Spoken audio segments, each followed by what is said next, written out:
In addition to the feast of the Incarnation, the birth of Jesus, this day has seen a number of turning points throughout our history. To name just a couple, it was on this occasion that George Washington crossed the Delaware with his troops during the American Revolution, won a surprise victory that was a turning point in the war for American independence. It was on this day in 800 AD that Charlemagne was crowned by the Pope as Emperor of the Romans, ushering in a time of stability and a turning point in the Middle Ages and Christian Europe. And what we celebrate today is the eternal Word taking flesh and entering into our human history. It's indeed an interesting gospel for the Vigil celebration of Christmas. I have to admit, in many parishes, more often than not, the presider will choose to substitute the gospel of the Vigil with the gospel of the midnight Mass, in which we have angels and shepherds and the child laying in the manger and journeys to Bethlehem. But for the Vigil, we have, in addition to the Annunciation of Joseph, the solemn reading of the genealogy of Jesus, which begins the entire Old Testament, not just the Gospel of Matthew, and serves as a bridge between the Old Testament and the New. Because what it is in naming these generations in the ancestry of Jesus, we have very much a review of the history of Israel and the progress of God's holy people. And as we hear those names, those of us who know the biblical history, we are reminded of God's fulfillment of His promises during the history of Israel, come what may. And even in that genealogy, we see a number of notable names that remind us of figures who constituted turning points in salvation history, as well as major turning points in the history of Israel. We hear of Abraham, Isaac, and Jacob. We hear of Ruth. We hear of Rahab, who was the only survivor when Joshua's troops conquered the city of Jericho. We hear of David and his son Solomon, a man of great wisdom who fell from that wisdom and the grace of God in the latter years of his kingship.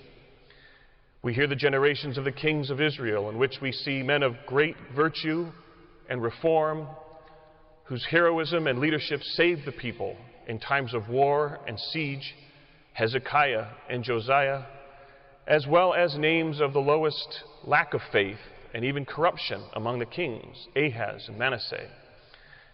And then we descend to a group of virtual unknowns following the Babylonian exile, all leading to that moment and that point in history when Jesus is born of the Virgin Mary as a son of David through Joseph. Hearing that gives us particular perspectives on what we are celebrating. Because it's not just a story, but a series of fulfilled promises in the midst of major turning points as God carried out that promise. His covenant with Abraham, the kingship and covenant with David, the tragedy of the Babylonian exile, and then seemingly in obscurity, the birth of Jesus. A series of turning points that led us to this feast that we are celebrating today. And in addition to remembering the child born in the manger, we celebrate God's history with His holy people and the great milestone that is remembered on this night. We are a world in need of new perspectives and perhaps even turning points in our own spiritual life, even when it comes on holy days such as today. In addition to celebrating Christmas, the birth of Jesus, for so many people, Christmas is a time in which we get things, even when we are giving. There's at least a tacit understanding and an expectation of receiving. Ergo, the practice of a gift exchange And even then, it is usually with people we know, family, friends, and colleagues. Young children eagerly await the annual ritual of sitting on Santa's lap and telling him what they want for Christmas, what they hope to get from the big man in red on Christmas morning. Sometimes there may be even an experience of sadness and or disappointment when Santa does not deliver exactly on what they asked for, and the worry that the requirement of being good was not entirely fulfilled. But for some, we have a consumerist perspective that is something that is neither charming nor at all that laughable. To be fair, of course, this is a time of great generosity. We are driven by generosity. Whether we approach this feast as a religious feast, which is we all do here, or just another holiday, our society is wrapped with a spirit of generosity, an eagerness to give those perfect gifts to those that we love. And it is that spirit of generosity, born from the feast of Christmas, that gives our economy as a nation this annual boost, which is such a boon for those who work, who need to provide food for their families. They get that boost for our economy that comes from a spirit of generosity. But we also see other perspectives. We see an annual onslaught of shoppers on that new first day of Christmas shopping, which for the last few years has not been the Friday after Thanksgiving, but has been Thanksgiving itself. Instead of gathering to prepare a meal, the workers prepared and the shoppers camped out in order to obtain the latest technology or fashion. Headlines I've noticed over the past few years often echo such sentiments as mall mayhem, brawls, a man stabbed over a parking spot, shopper kicked out of Walmart for filming a fight, man attacked while walking home carrying a big screen, Salvation Army kettles stolen. And one of my favorites, a woman pulls a stun gun in an argument over a Walmart shopping cart. In the midst of a time of great generosity, these all are symptomatic of a consumerism that also grips the culture at this time every year. Symptomatic of some in our nation who have forgotten the old values that served previous generations so well. But in the midst of these headlines, in previous Advent seasons, I have seen others that help us with a different perspective of this season. Little boy's Christmas wish is for Santa to give him fingers.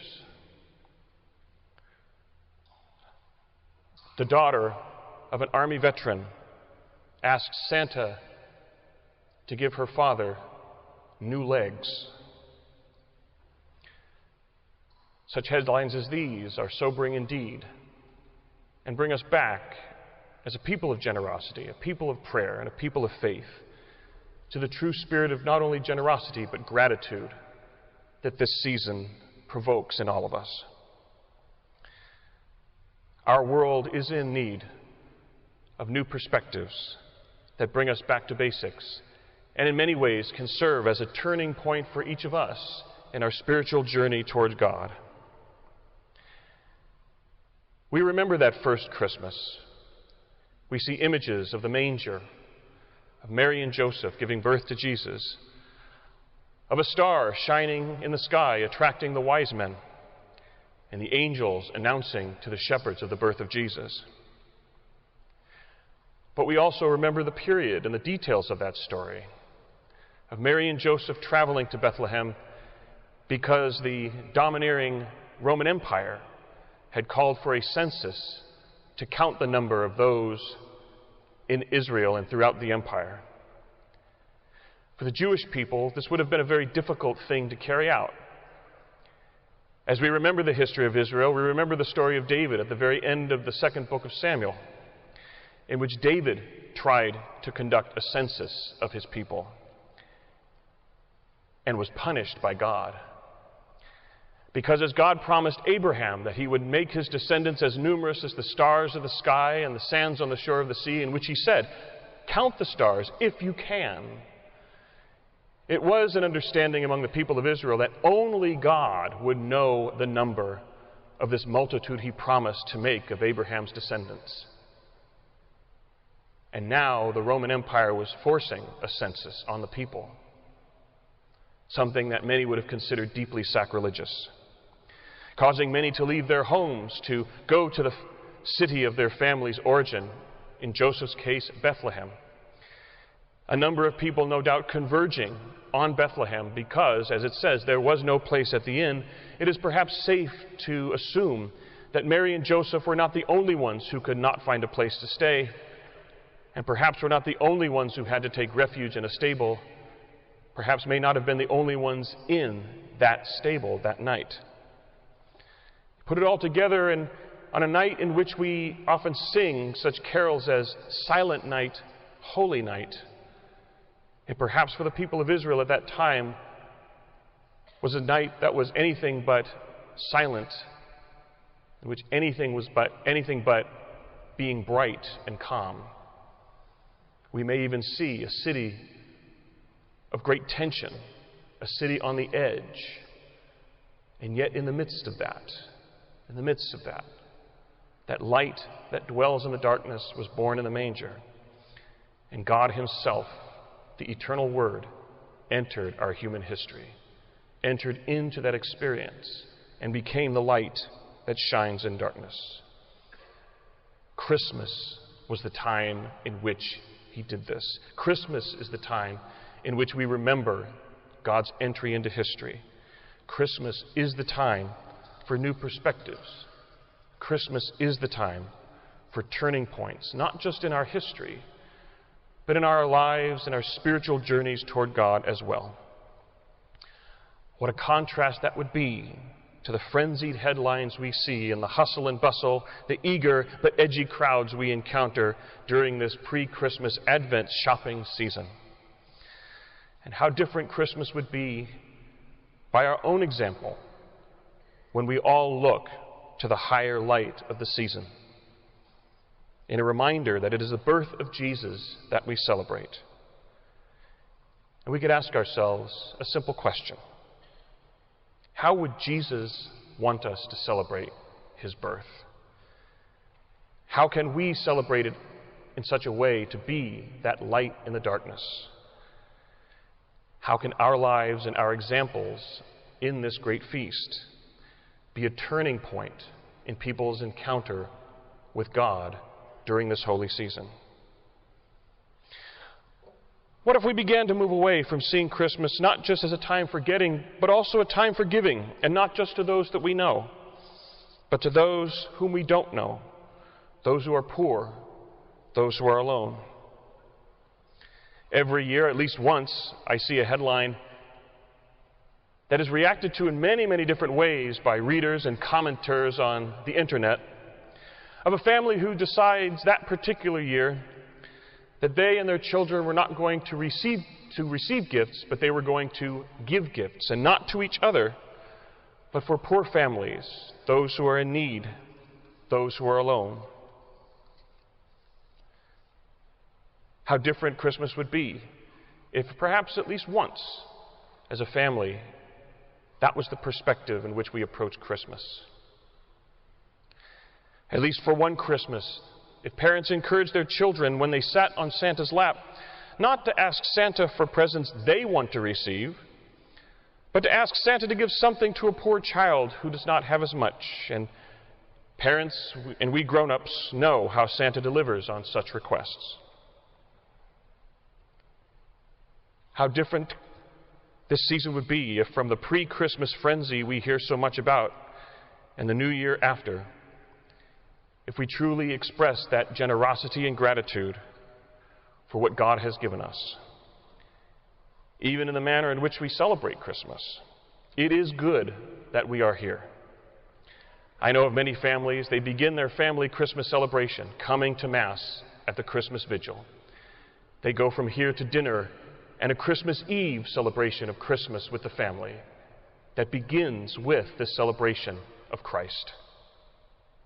But I've also encountered those who come and, in churches much smaller than this, pack those churches to the gills because Christmas Eve is such a popular time to go to Mass, because it's a time when they could go to Mass to get it done with, because Christmas is such a busy, busy day.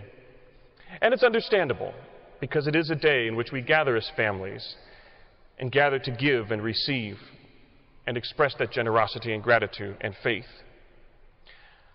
But how different could a perspective be if perhaps in subsequent Christmases, families were to decide, yes, we will get Mass done first, but we'll go to the midnight Mass. And who knows, Santa might deliver the gifts while we're at Mass and the family comes home and finds them delivered. Or one family I knew tried one Christmas. They told their children, we'll wake up early Christmas Day and go to the morning Mass at dawn at church. And then we'll come home and open presents after we've had breakfast as a family. What simple things like that could help our children in adjusting and giving that new perspective of what Christmas is about. Family, and first and foremost, the celebration of God and His entering into our history. People and nations must be ruled by something. Secular laws that are meant to control our human passions, or by God, who gives us something higher. Christmas is that turning point in human history when the eternal Word took on flesh and was born in the manger.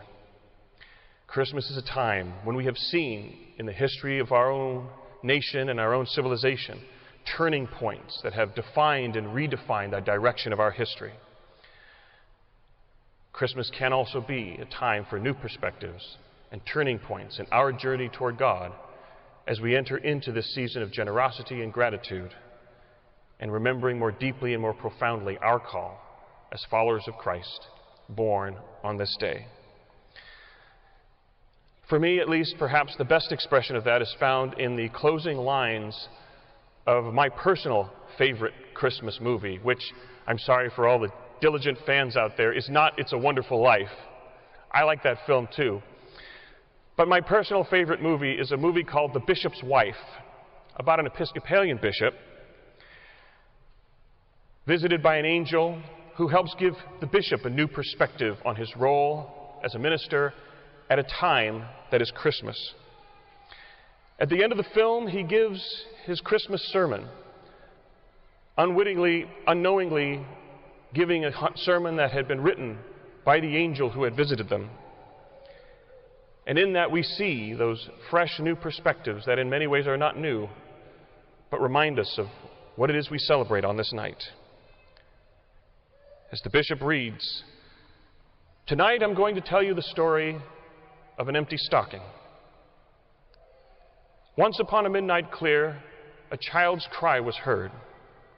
A blazing star hung over a stable, and wise men came bearing gifts. We have not forgotten that day over the centuries. We celebrate it still with stars hung on a Christmas tree, with singing and with gifts, but especially with gifts. We buy them and wrap them and put them under the tree, and all the stockings are full. All that is, except one. And we have even forgotten to hang it up. It's the stocking for the child born in a manger. It's His birthday we're celebrating. Let us never forget that. And let us ask ourselves what He would wish for most, and then let each put in his share.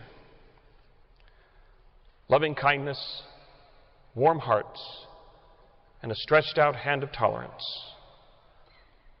All the shining gifts to make peace on earth.